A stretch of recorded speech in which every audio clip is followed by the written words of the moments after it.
Hey everyone, RogueGold here, and today I want to have what should be a pretty fun discussion about some potential Division 3 things. And honestly, ever since I first heard about this feature that we're going to be discussing, I have not been able to get my mind off of this, so I had to make a video. And I think including a feature like this that we're going to discuss in the Division 3 would revolutionize things in a way that we really haven't seen before, and I think it could be a really positive thing for the game and the community. So, strap in, we'll get right to it, and if you enjoy commentary on the Division overall, and specifically the Division 3 and you want to see more, then be sure to click that subscribe button. I got plenty more coming your way, and let's get right to it. Alright, so in this one, what we're going to be talking about is a feature that just got announced for the Suicide Squad Kill the Justice League game. Now, it is not the focus of this video, but just for some general context, that game is coming out at the end of this month. It is being developed by Rocksteady, who is most famous, I believe, for their Batman Arkham games, and it is actually going to fall within the looter shooter category, the same as Division, Destiny, those types of games. And so this feature that they're introducing in there is one that I think could absolutely translate over to something like the Division. So let me read exactly what they pitched for this, and then we'll talk more about it. Alright, so this came up on, I believe, a Discord Q&A that they did with some of the developers over at Rocksteady. So they were asked a question that's not pictured here, but they say, we call this feature Social Squad. With Social Squad, if you're playing alone and you're not planning on playing certain members of the squad, you can replace those squad members with those of other players. And as we mentioned before, they don't even need to be your friends. If you want, you can go into the leaderboards and find the best players in the world and get their characters into your squad. Or maybe you have a favorite streamer that you want their characters to be a part of your squad. Social Squad teammates will be able to keep all of the gear, cosmetics, and talents that their original owners have equipped, just as if you have joined them in a co-op session. It's a really interesting way of getting that feeling of playing with others, even though you're just chilling in a solo session. And then they also mentioned down here, the original owners also get a kickback if their characters are used in someone else's squad. When they next jump in game, they will receive a small portion of the resources and loot that you've earned while playing. This is separate from the rewards you can earn for yourself, so it doesn't take away from the loot you're earning while playing. Doesn't that sound really freaking neat?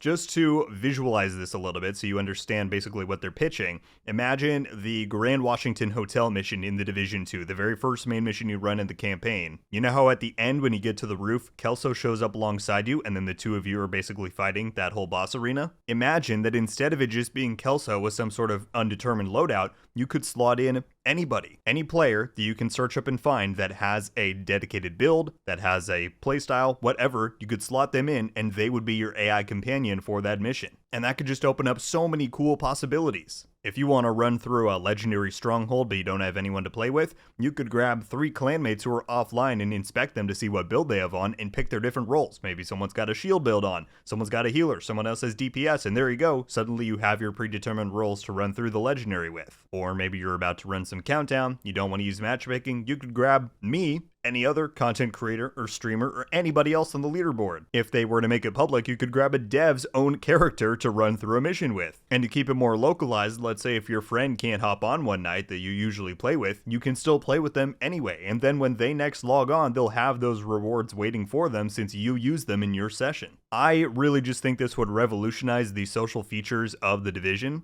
It would likely remedy any matchmaking deficiencies since you could pull anyone in at any time. It allows you to play with, literally anyone you want, even if they're not online. I think that's the coolest part. You could even have, is someone like myself or another content creator, dozens of people at the same time could play with that character, even though the person themselves isn't there. And if the feature were comprehensive enough, maybe they could create a thing where you could search up different build types of people on the leaderboard and bring them in so you know exactly what kind of build and character you're going to have fighting alongside you. To me, it just seems like it would be a really excellent addition. I assume this would take a good amount of R&D and implementation from the devs because AI, we've had the JTF, right? But to have actual Division agents with, functioning talents and builds that are in an AI capacity, that is something that we haven't really seen before, so it would likely require a lot of work to make that feel impactful in the way that it should. And obviously you can't really get that kind of stuff to work in PvP or really higher end content like raids or incursions, things like that. I do also think it would probably require some larger sample size testing, right, to see if matchmaking functions for these different activities becomes obsolete, if people are just constantly pulling others off of the leaderboard or their friends or whatever. So that could be problematic. I'm not saying that the implementation of this feature would be in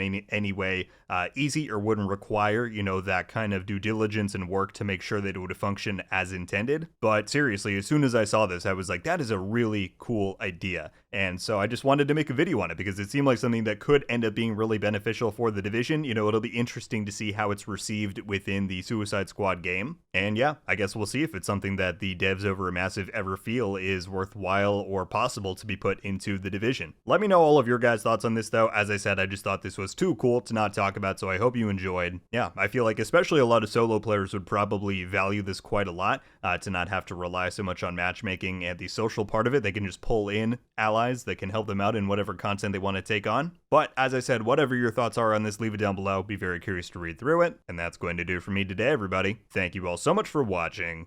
I'll see you in the next one. RogueGold. Ow.